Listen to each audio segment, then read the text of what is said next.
السلام عليكم حبايب. يصير نكاثر البلبل الأليف ويا البلبل الوحشي. راح أسولف لك بهاي النقط بالتفصيل الممل عن الطير الوحشي وعن الطير الأليف، نقطة نقطة.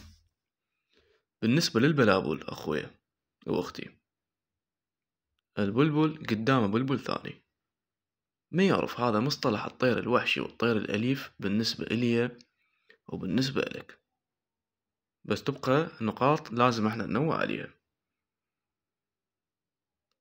اللي هن الطير الوحشي ما يزوج عندك إذا مو الطير صيد قديم،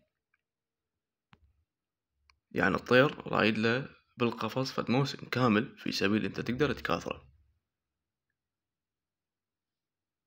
ويفضل انت تكاثر الوحشي ويا الوحشي والأليف ويا الأليف، والأسباب كالآتي: الطير الوحشي هذا نفسه ما ينتج عندك إلا بالفصل مال التكاثر مالته.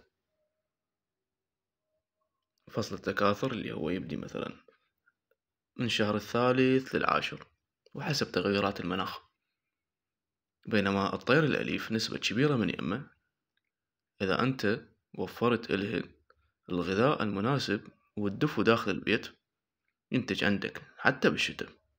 هاي نقطة. النقطة الثانية، الطير الأليف إذا طبقته ويا طير وحشي راح تقل الألافة مالته. نجي على موضوع الأقفاصة بالتكاثر. بالنسبة للطير الأليف أخويا ما يهم القفص. راح تقول لي شلون؟ اليوم أنا عندي طيرة وفحل أليفات، ركز وياي، طيرة وفحل أليفات. ممكن أني الطير الفحل اللي عندي يلقح خارج القفص 4 مرات 5، والطيرة قفصها هذا نقول الثاني. مسألة كلش طبيعية. الطيرة إذا تلقحت 4 مرات 5 وخليت لها أحشاشة بهذا القفص الصغير تنتج الطيرة، مسألة كلش عادية. بينما بالنسبة لقفص الطير الوحشي، خاف انتو سامعين الطير الوحشي ينتج بالقفص ابو المتر، ما يشتغل عنده. الطير الوحشي يحب قفص كبير، يحب نزال وقفص كبير في سبيل الطير اللي عندك يأمن. أنا أحكي لك على قفص ما له علاقة بنظام المحميات، لأن المحميات حتى ممكن إذا القفص يعني نقول النزال مالته صغير فهو مغلق، هاي محمية ما له علاقة بي. أنا أحكي لك عن أقفاص كبيرة. فالطير الوحشي يحب شنو؟ يحب قفص كبير. راح تيجي وتسألني النوم بتقول لي كرار أيهما أفضل بالتكاثر بالتسلسل. يجي رقم 1 الطير الوحشي الصيد القديم، يجي رقم 2 الطير الأليف القفص، ويجي رقم 3 البلابل الأليف الطينة. وتبقى شغلة أساسية دائما أني أسولف بيها، اللي هي إذا أنت هاوي جديد وما تميز الطيرة من الفحل فما نصحك تكاثر.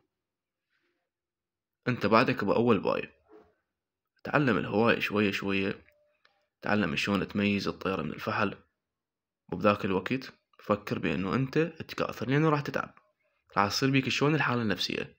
ها الطير اللي عندي لف عش، ها الطير اللي عندي بيض، ها الطير اللي عندي فلش العش، ها الطير اللي عندي بيضت بالقاع، وتلعب نفسك حتى من الهواية. لأن التكاثر يحب صبر. اليوم أنت لما تطبق زوج بلابل وتريد تكاثرها، أهم نقطة تعتبر البلابل اللي عندك ما موجودات، ما لي علاقة بيه. أخليني نأكل مال 3 أيام، مي مال 3 أيام، وعوفن وروح. أجي عليهن وقت الأكل بس. مجرد ما الطيور اللي عندك تأمن داخل القفص بإذن الله سبحانه وتعالى تشوف خيرهن. تحياتي للجميع، أخوكم كرار، كل الحب لكم.